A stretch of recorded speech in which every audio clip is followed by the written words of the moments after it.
pila nakakatuig sa Seventh-day Adventist ikaw? Sukad pa jud sa pagkabata. So, sa pagkabata, ikaw po. Sa pagkabata. No? Ani ang kuan, no? Ani ang aron masabtan ninyo ay labi pa sa ikaw kay amahan ka. Sa diha nga nanganib ang kinabuhi sa atong Ginoong Hesus kay patyon ni Herodes. Ang Diyos nagpadala og anghel asa dito kay Joseph. San Jose. Ipahibalo si San Jose nga likay mo kay ang bata patyon. Yan. Nganong ihunana man tungod kay ang amahan mao siya ang leader sa pamilya. Ang amahan mo ang protector sa pamilya. Mo gina ang instruktora.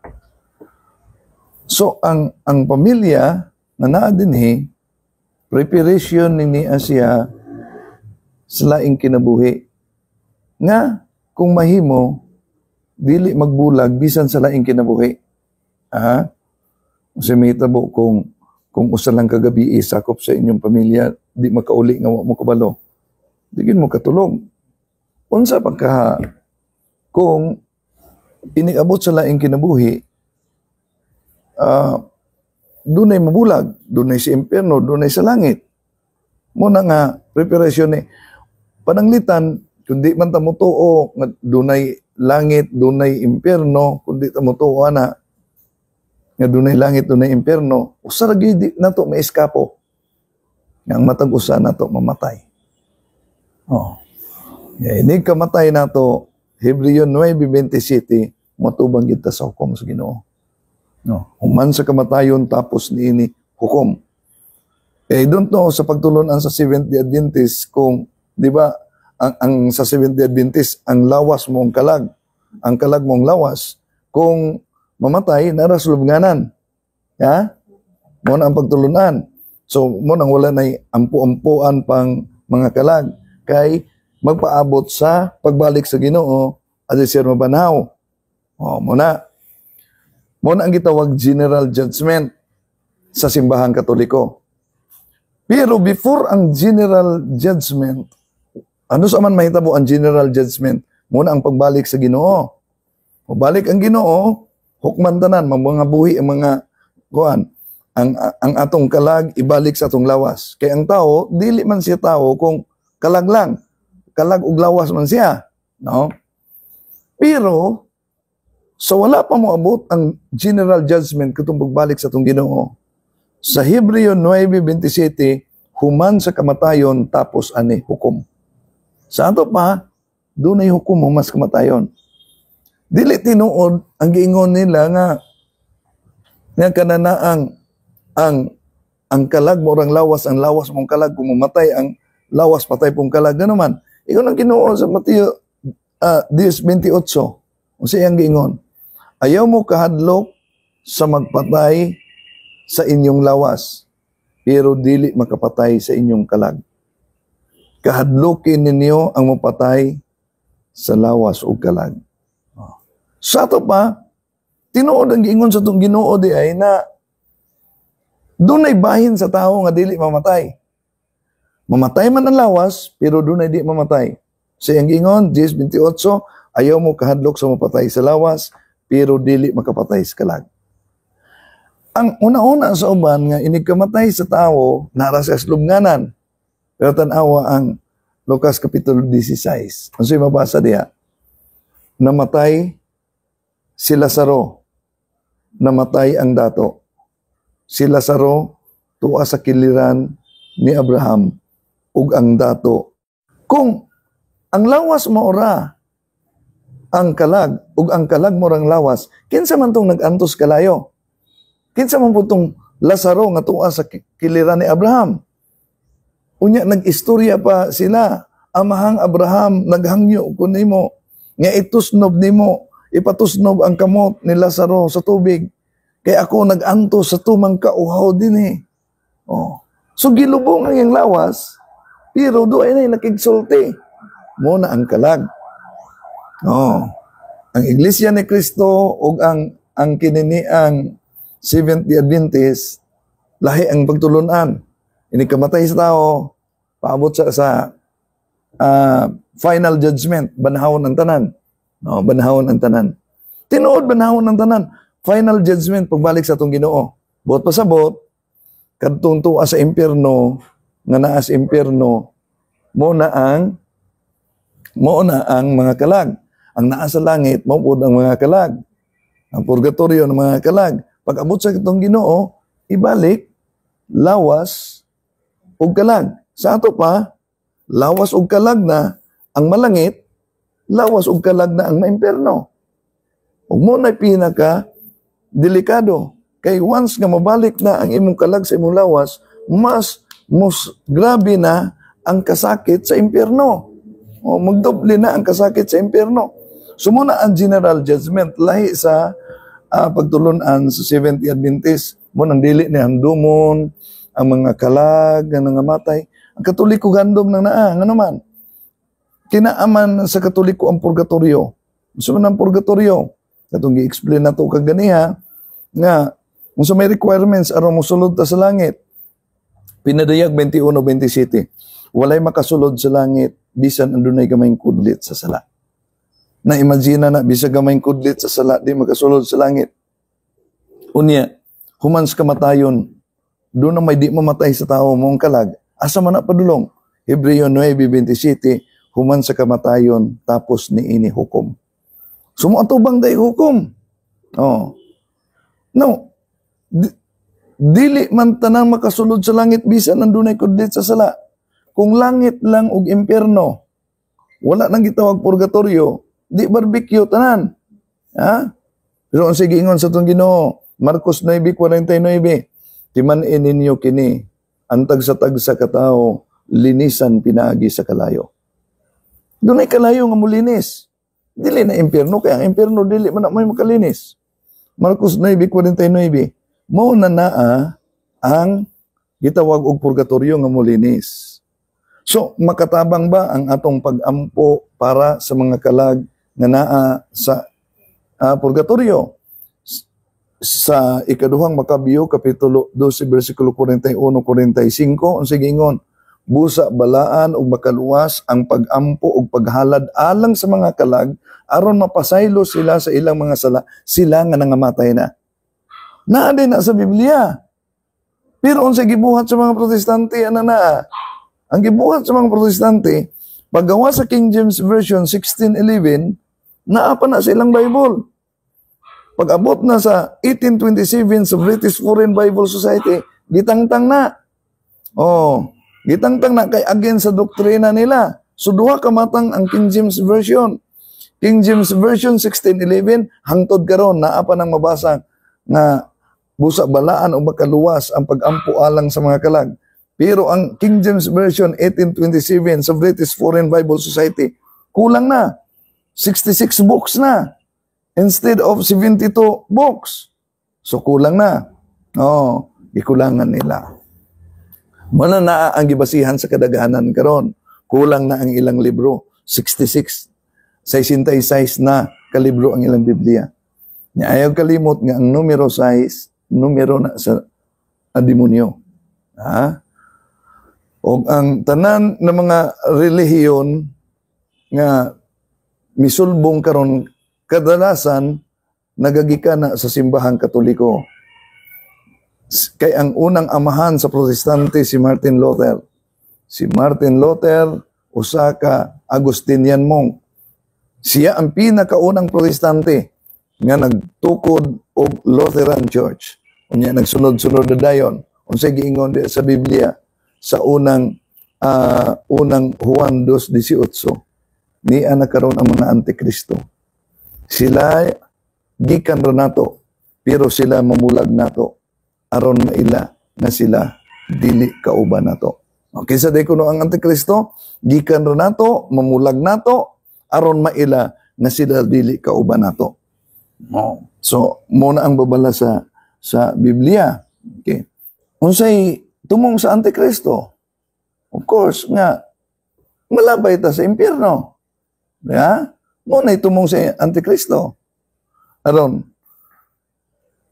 sa Bible sa Bible sa libro ni Ellen Goldwhite. Ellen Goldwhite. Ambot ko naaba mo ani The Last Day Events ni Ellen Goldwhite, ang founder sa Seventh-day Adventist. Ambot ko naaba mo aning niya ngano man makakurat. Ngano makakurat? Tanawa ra gud ni ang giingon diri sa iyang pahina Last Day Events. O sa giingon diri ni Ellen Goldwhite.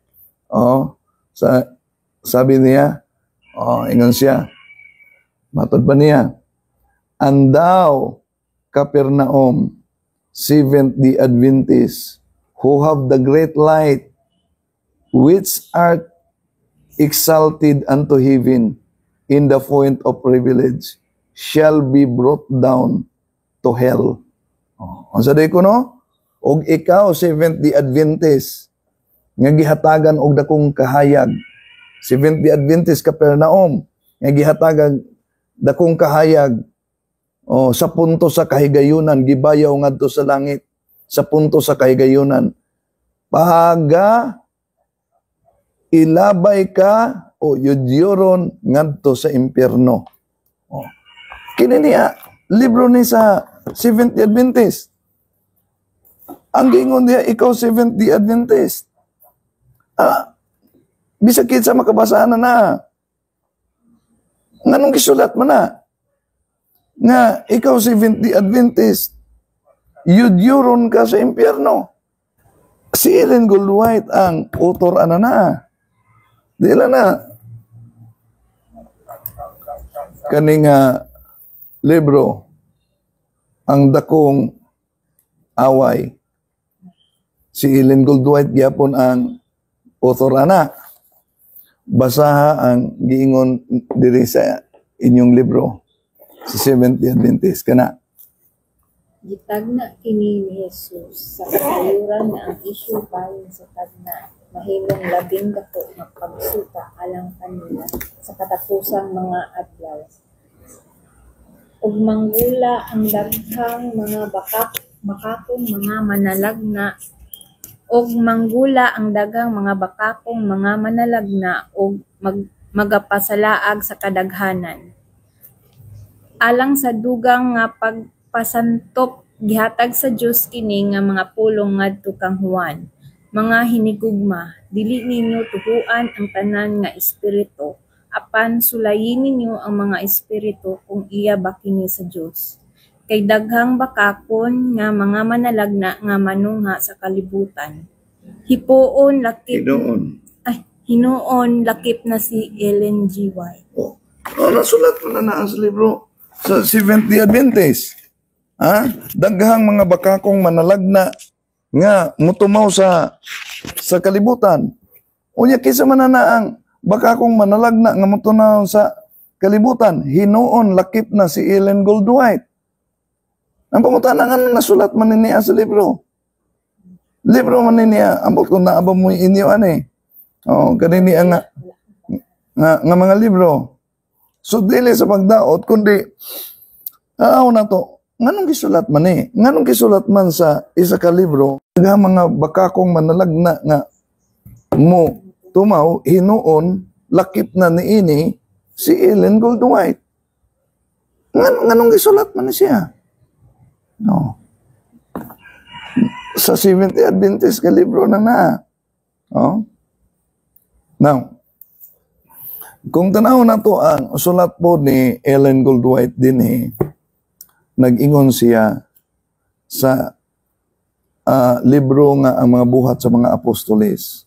Iyang gipahayag diri nga ang pinadayag kapitulo 1 bersikulo 10. Pinadayag 1:10 mo ang adlong igpapahulay sa mga Kristiyano. So pinadayag 1:10 sa Biblia, pahayag, Revelation chapter 1 verse 10, adlang igpapahulay. Now, ang pangutana sa Biblia, unsang adlaw ang nakasulat sa Revelation chapter 1 verse 10. Ikaw basa ko no. Revelation chapter 1 verse 10. Yung giingon ni Ellen Goldwhite, nga adlong igpapahulay. Kini, sir? Kini. And I was in the spirit of the first of the week, and I heard behind me a loud voice like a trumpet. So, ang giingon sa Bible, ang adlong igpapahulay, first day of the week. Ug mo na ang Domingo. Ang Domingo, Spanish na siya. Domingo. Gikan sa Latin, Dies Dominica. Sa may English na Lord's Day. Kaya ang Sunday, gikan sa mga pagano ang salitang Sunday. Sunday, Dies Solis, the day of the sun. Muna ang pagsimba sa adlaw. Ang Saturday, muna gitawag Saturday, kay pagsimba sa Diyos-Diyos sa mga paganong planeta nila nga si Saturn. Ang Friday, pagsimba nila sa Diyos-Diyos nga Venus. Pero ang sa Seventh-day Adventist, Saturday, nagpabiling yung Saturday ang ilang ngalan.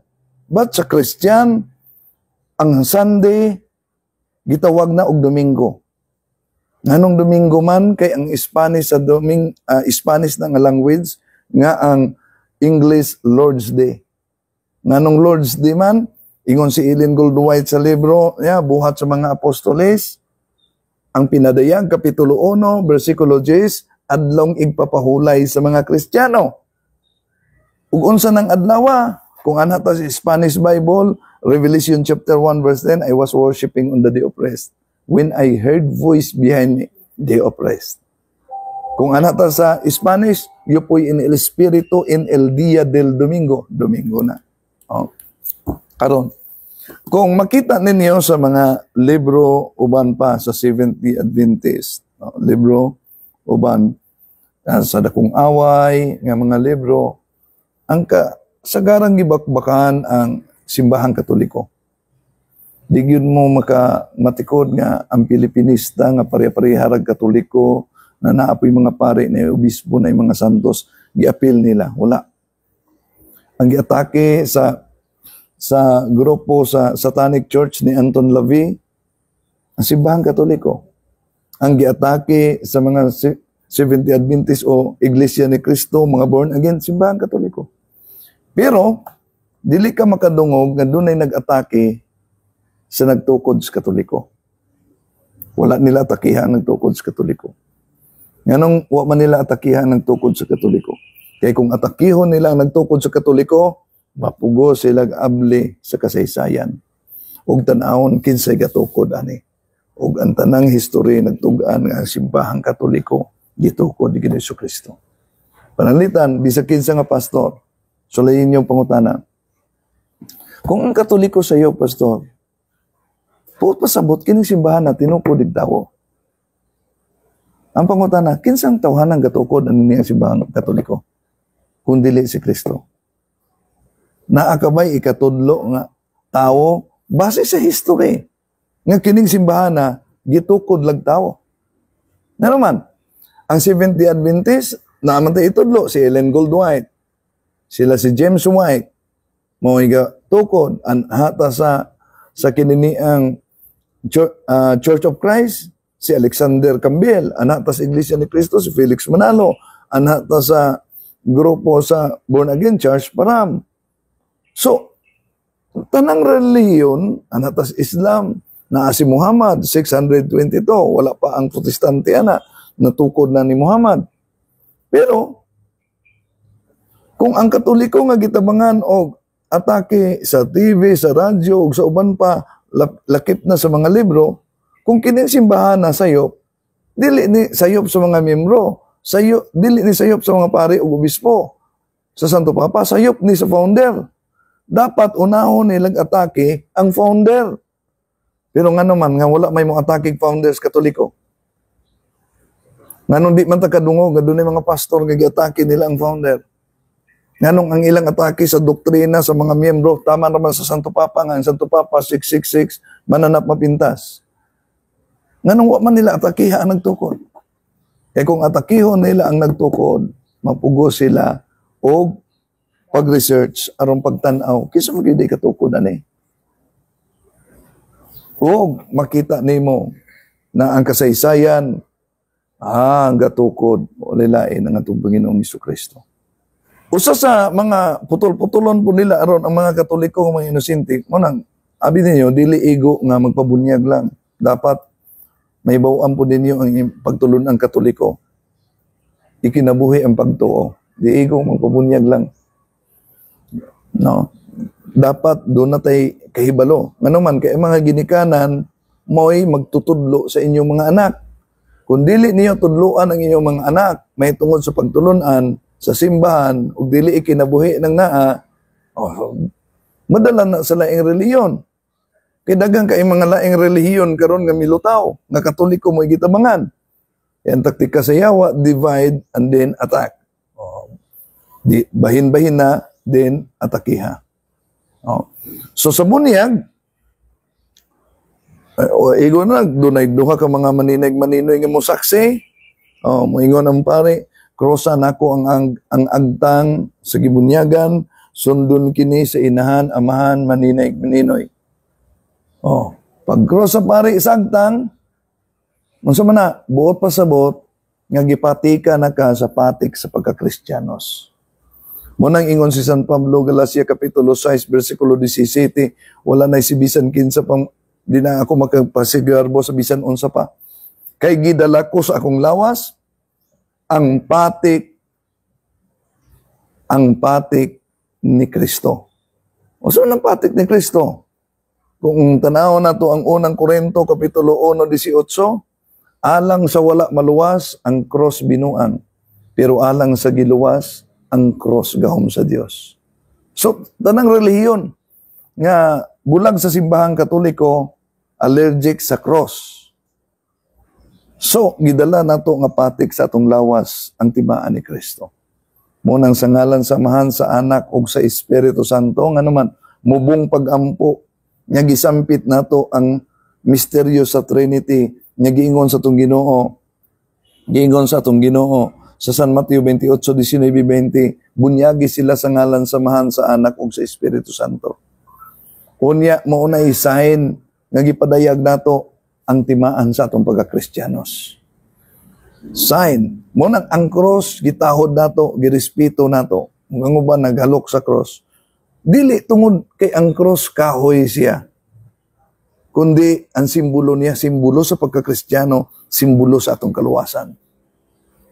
Ang gani pananglitan, makakita mo flag, nganong na may mga sundalo nga mosaludar sa flag, nganong na may mga pulis nga mosaludar sa flag, nganong flag ceremony manghunong man ang tanan, nga kanana ang flag panapton ra na. Tungod kay bisang pagpanapton ng naa siya, simbolo siya sa atong nasod. Mao pud ang cross.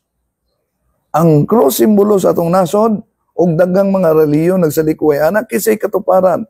Sa unang Korinto 1:18, alang sa wala maluwas ang cross binuang, pero alang kanatong giluwas ang cross gahom sa Dios. Now, aron mahimo kang kabahin sa usa ka lawas kay gitukod sa atong Ginoo, ang iglesia, ang Katoliko. Klaro na to na ang Katoliko dili ta preha sa Seventh-day Adventist ug sa ubang relihiyon nga sola escritura, o sa sola escritura Bible alone. Kinahanglan Bible ra gyud, dapat nasulat sa Bible, ang dili mabasa sa Biblia, dili tuhuan mo na ang kasagaran madungog na laing relihiyon. Pero kung mo na ang ilang argumento nga sola escritura ang di mabasa sa Biblia dili tuhuan, ang pangutana, asa man mabasa sa Biblia nga nag-ingon ang dili mabasa sa Biblia di tuhuan? Asa man mabasa sa Biblia nga nag-ingon Biblia lang? Nga naman, kaunsa man ang haligi ug sukaranan sa kamatuoran, unang Timoteo, Kapitulo 3, versikulo 15, ang balay sa Dios, ang iglesia sa Dios, haligi ug sukaranan sa kamatuoran. Sa ato pa ang haligi ug sukaranan sa kamatuoran, ang iglesia. Nga naman, Efeso Kapitulo 3, versikulo 10, pinaagi sa iglesia, makita ninyo ug mahibaw-an ninyo ang misteryo sa Ginoo sa lain-laing paagi. So pinagi sa iglesia mo nang ang gingon sa atong Ginoo, tudloi sila sa tanan ngayon ng katunan. Wala mayong Ginoo, pabasahan lang sila. Tanawa sa ilang pagbasa sa Biblia, pila na relihiyon karon ang mitumaw. Sa sayop nga interpretasyon, nang gibasa ng Biblia, naskibuloy, appointed son of God. Oh, si Manalo, nahimong anghel. Nagbasa ng Biblia. Si Ellen Goldwhite, propeta kuno. Pero, kung tanawon sa libro, daghang mga mini nga mga propeta nga mulutaw. Ugusan na niini si Ellen Goldwhite. No, naana sa libro sa Sabadista. No? So, resulta na sa sayop nga pag-interpret sa Biblia. Muna nga, ang mahinungdanon nga maminaw gyud sa gitudlo sa simbahan mo nagingos 16 sa Lucas, ang namati ninyo namati nako, ug ang namati nako namati usab sa amahan nga nagpadala nako. Wala siya magingon. Ang nagbasag Biblia namati nako. So ang Biblia produkto siya sa simbahan. Nga naman, kinsa man ang gabahin gahubad sa lain-laing pinulungan, ang simbahan. Kinsa man ang gabahin og kapitulo bersikulo, sila si Cardinal Hugo de Santo Caro. Unya kung may unan lain sikta, wala mi mangopya. O ngano man nga ang hubad sa simbahan Katoliko sa kapitulo bersikulo pareha naman pud sa ilang Biblia. Unya kung wala sila mangopya sa Biblia sa Katoliko, unya moingon sila kami mo itinuod. Una day nangopya nga mo'y tinuod ang gikopyahan sayop. Oh, dili na mahimo nga silang nangopya mo'y tinuod ang gikopyahan sayop. Pangutan ang mga pastor.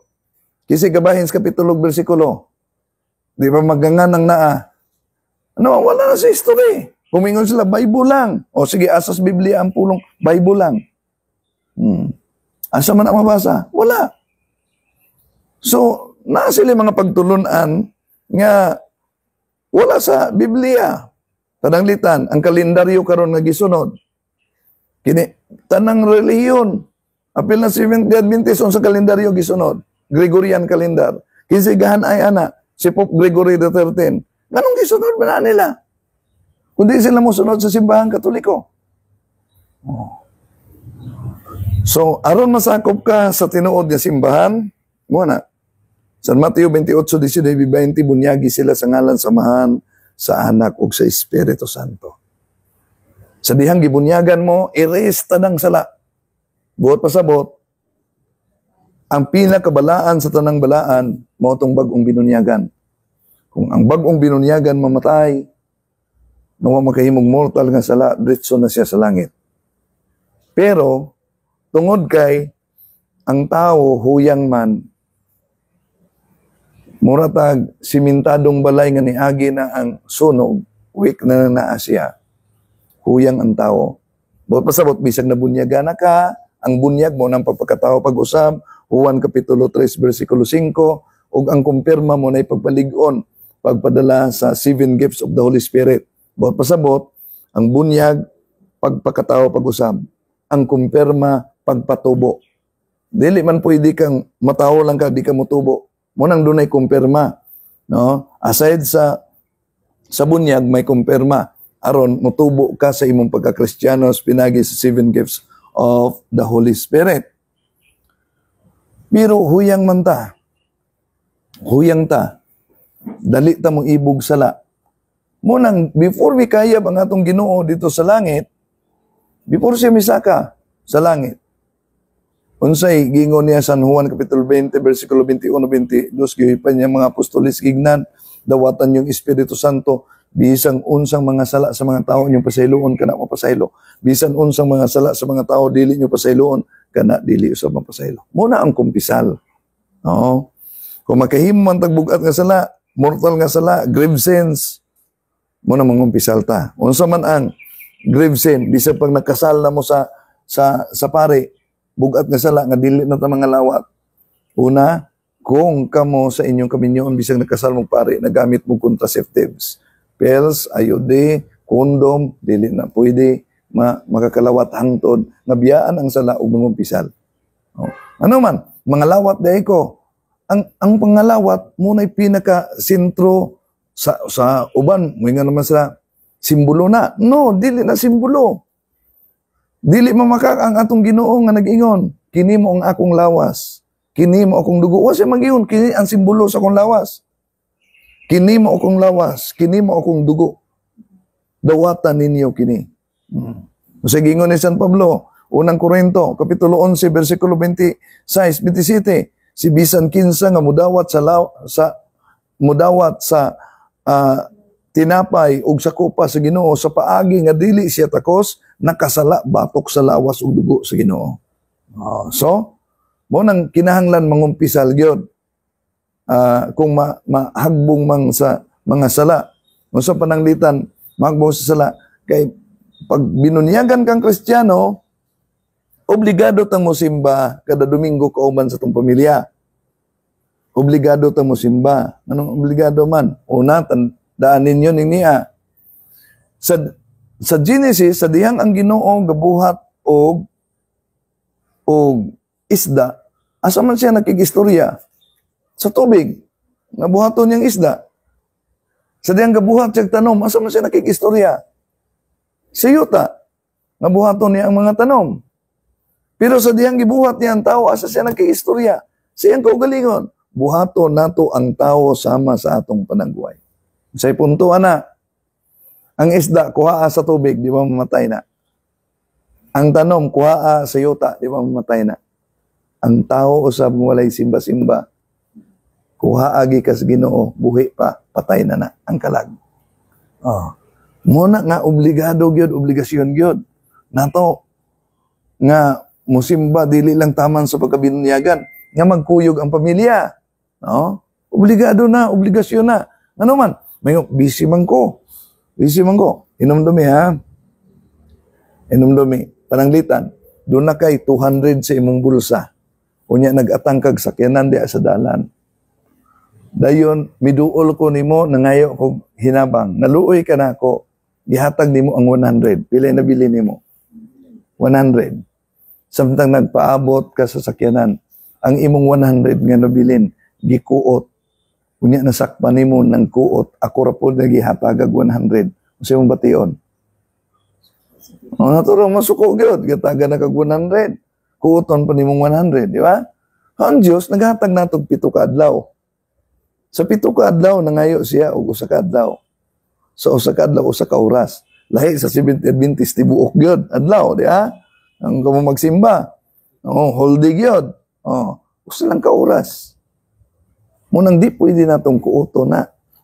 Igahin gyud nato na naa sa Ginoo. Muna, dili enough nga magpubunyag lang, kinahanglan ikinabuhi ang pagtuo. Kinahanglan magtuon sa pagtuo. Ano man, ang laing reliyon, kung kamo, may memorize gani kayo sa teksto, makamemorize lag Exodo Kapitulo 20, versikulo 3, kato 5, dili ka magbato ng mga larawan, nga mga butang nga naa sa langit, mga butang nga nasa yuta, di ka magayukbo kanila, kaya ako ang Diyos, abubuhuan ako. Tanawa sa Biblia, gidili ang pagbuhat og larawan. O nga nung kamo mga Katoliko, doon naman may mga larawan. Na sa Biblia, klaro kayo na, gidili ang pagbuhat og larawan. Tinuod na. Ang gidili diha, Diyos-Diyosan. Ayaw pagbuhat og laing larawan sa Diyos-Diyosan. O ayaw ka mo pagyukbo kanila kay ako ang Diyos abubuhan. Pero doon ay sumpay ana. Ang ilang gimemorize, Exodo Kapitulo 20, versikulo 3, kato 5. Ang pangutana, ang sama ng Exodo 25, 19, 22, nga ingon ang Diyos, Moises, magbuhat kag duha ka larawan sa mga anghel, kerubin. Ibutang ni sa arka sa pagpasiguli. Ug taliwala sa duha ka mga larawan sa mga kerubin, nga bulawan, ako makigtagbo sa akong katawan. So, ang pangutana, nganong likayan man na sa laing sekta, dunay gidili, dunay gitugot. Ang ilang gimemorize, ang gidili lang. O kung tanawon na to ang Ezekiel Kapitulo 41, versikulo 17-22. O siya mabasa diya, ang tibuok templo sa Diyos gikulitan og mga larawan. Dunay nawong sa tao, dunay nawong sa kerubin, gikulit kini sa tibuok templo sa Dios. Sa laing reliyon, dili man na nila basahon. Naanas Ezekiel 41, versikulo 17-22. Sa ato pa, sa Old Testament pa lang, ang templo sa Dios doon na nay kinulit nga larawan. Unya karon, kung sa una, ang templo sa Dios doon na nay kinulit nga larawan, kisang katumanan ang naakaroon. Nganong ang mga anti-katoliko allergic maglarawan. Nga dili man dahil tanang larawan, gidili. Awan na. No? Doon ay pangutana. Ay, kaulaw. Pangutana. Doon ay pangutana. Ikaw. Yun sir nga, ang Katolik ko, usab ang Ten Commandments. Okay, muna na ay sayop na una-una nila nga ang Katoliko giusab ang Ten Commandments dito. Tanawa ang kinini ang kuan. Tanawa ang Catechism of the Catholic Church. Unsa gani nga Ten Commandments kana sa Biblia, maura na naa ang sa Catechism of the Catholic Church. Panalitan ka naman sa giingon man gud sa giingon sa giusab man gud niyo nga naman kay na balaanan ninyo ang adlawng igpapahulay ug ang mga piyestang iglilihi. Na may sumpayan na. So giusab ninyo. Unsa man din ang piyestang iglilihi? Domingo man na. Unsa man ang adlong igpapahulay? Domingo man na. So dapat balaanon nang naa. Nga naman sa Mateo Kapitulo 10, versikulo 1, nabanhaw ang Ginoo sa adlong Domingo 9, og sila misimba niya. Kano sa siya gisimba? Sa Domingo. Karon, pangita og Bible, nga ang mga apostolis misimba sa atong Ginoo sa adlong Sabado, Saturday. Wala, Domingo siya gisimba sa New Testament.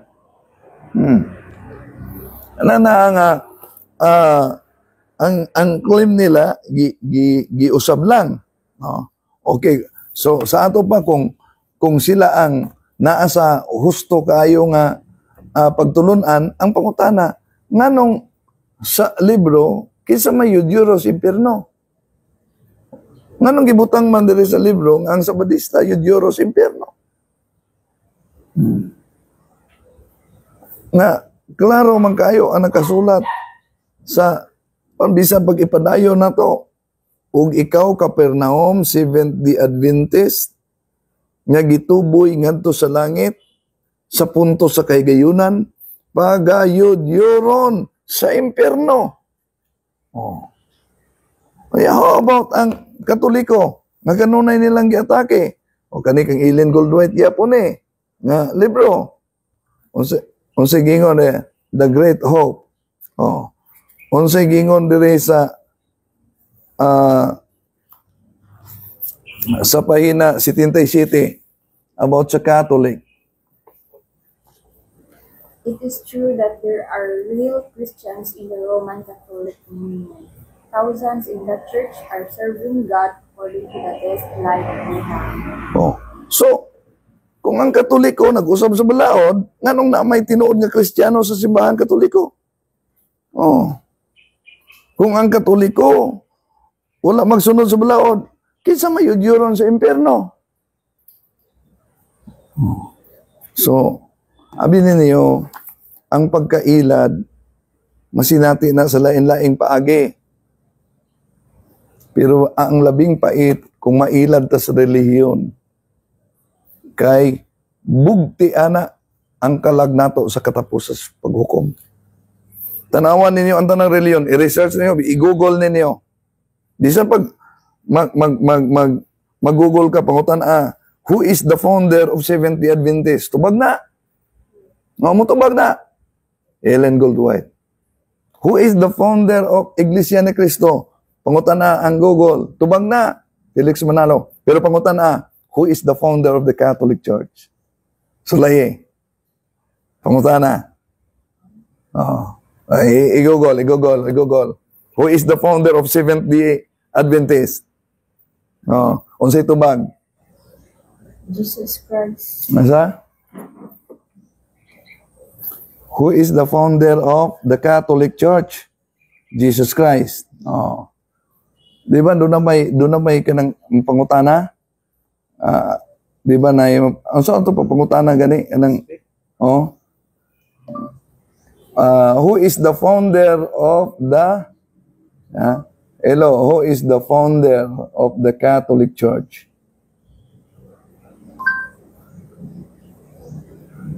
Ang gapo na, ang gawas. Jesus Christ. So, i-google. Who is the founder of the Seventh-day Adventist Church? No, James Bate, Ellen White. Oh. So, dali ra ma-search na to ang lain-laing religion. Oh. Karon kung natural mo, so pag sila, dili si Kristo, ang gatukod sa Katoliko. O sige, dili. Kinsa di ang gatukod na oh, kung dili si Kristo, kinsa?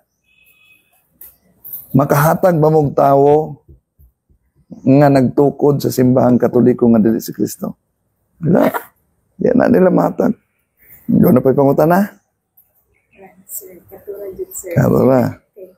So, tinood lang, katong padulungay pang panatuan yung schedule na sir. Murang bisulayan yung ko ako, sir. Ni adto kalit sa balay itong kauban sa akong papa sa sa Adventist. Dininan ko. Balik mo simba kay mo lagi sayang kayo gikan pa sa gamay pa. Lolo pa ninyo. Kuan na Adventist nung balik ana. Then mo dahil iya dahil kung gisaysayan nga ang Catholic Church daw may gausab sa Ten Commandments. Mutong mura kong nalibong dito, sir. Mungutan na juga sa kuan padalaan pa ta ka guide ha. Padalaan ta ka guide. Muna na karon si butang ta. Kung ang Katoliko ang gausab, anong gibutang man sa libro ni Ellen Goldwhite? Na diha sa mga Katoliko. Giusab, asa man padulong, di impierno nang naa. Ya? Unya, giusab god, wala sunda. Pero unsa may giingon di ana? Sa libro ni Ellen Goldwhite, Sabadista man eh. So kung sila ang gasunod, ang Sabadista ang gasunod, kinsa may yudyuron sa impyerno? Ngano man nga, yudyuron mas impyerno, gasunod man unta. Ya? Muna na angay pamalandungan. So muna angay pamalandungan. Muna na ang gidalag yun ako nini ang mga libro sa SDA. Kay kung libro Katoliko, bias. Pero libro man sa SDA. Niya nga kanipa. Nganong manggibutang ba din na sa mining propeta, usa na si Ellen Goldwhite. Unsa man nga espiritu ang nag-guide nila sa pagsulat ani niya. Nganong gibutang man nga si Ellen Goldwhite, usa na sa mining propeta. Ila lang din niya nga libro. Muna nga, dili makakuan ang kinini ang kung pangutan-on beha sa libro nila. Kay katong nagtulda-tulda nga pastor dito sa unahan sa Banyadero, nga naagid dito sa kapilya sa simbahang Katoliko, sila nagtulda-tulda, question and answer, mo to kung yadto, dala na ko nga libro. Tinood, kay ang mangutana, hatagan man ko ng Bible. Yadto ko. Yadala na ko ni. Yung ko, pastor, giimbita man ko to, pastor, kung ang Seventh-day Adventist, gaditso na lang ako. Kay dagaman kay mga Katoliko nga imbigibitar. Kung ang Seventh-day Adventist mo'y tinuod, nga naman, ang Seventh-day Adventist, yudyuron na simpirno. Sumala sa libro ni Ellen Goldwhite. Sa itubag niya, naday na. Ako'y kuha. Naday na yun. Basahan eh. So, gibasa niya.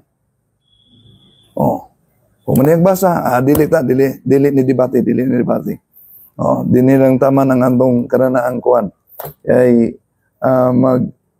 hipos nami. So, dili maayo makipagdebate. So, nipos sila. Naman na sa libro. Dapat ipaliwanag niya. Nganong gibutang mandali, yudyuron sa impierno, Seventh-day Adventist. Dapat siya magpaliwanag. Kinaas libro ni Ellen Goldwhite. Ang iyang gingon, dili ta magdebate. Di na maayo. So, mag-communicate lang ta para sa inyong bunyag, ha? O ang process para sa kasal. Okay?